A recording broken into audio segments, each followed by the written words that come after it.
ఆచి చికెన్ మసాలా. విద్యార్థులకు సీఎం రేవంత్ రెడ్డి శుభవార్త చెప్పారు.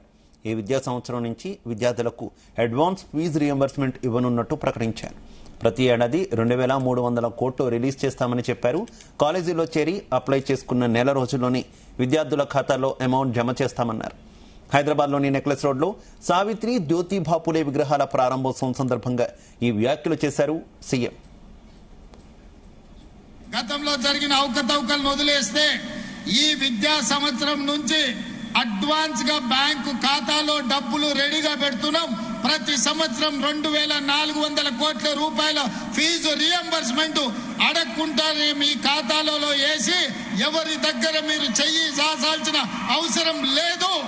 పారదర్శకంగా ప్రక్షాళనతో ఈ రోజు మీ ఫీజు రియంబర్స్మెంట్ అమలు చేయడానికి ఈ ప్రభుత్వం నిర్ణయం తీసుకున్నది. ప్రతి సంవత్సరం ఆర్ కృష్ణయ్య గారికి, మా జాజుల శ్రీనివాస్ గారికి విజ్ఞప్తి చేస్తున్నా, ప్రతి సంవత్సరం 2,300 కోట్ల రూపాయల ఫీజు రియంబర్స్మెంట్ అడ్వాన్స్ గా బ్యాంకు ఖాతాలో పెట్టి విద్యార్థుల ఖాతాలో మూలమైన ప్రక్షాళన తీసుకొచ్చి బ్యాంకులో మా పట్టి గారు ఈ అకాడమిక్ ఇయర్ కు సంబంధించిన 250 కోట్లు అడ్వాన్స్ గా ఈ రోజు ఖాతాలో పెట్టాడు. పిల్లలు కాలేజీల అడ్మిషన్లు వచ్చినెంబడే మీరు ఆన్లైన్ లో అప్లై చేసుకోండి. విత్ ఇన్ ఏ మంత్ మీ ఖాతాలో మీ ఫీజు పడుతుంది. ఎవరు కలత చెందాల్సిన, ఎవరు చింతించాల్సిన అవసరం లేదు.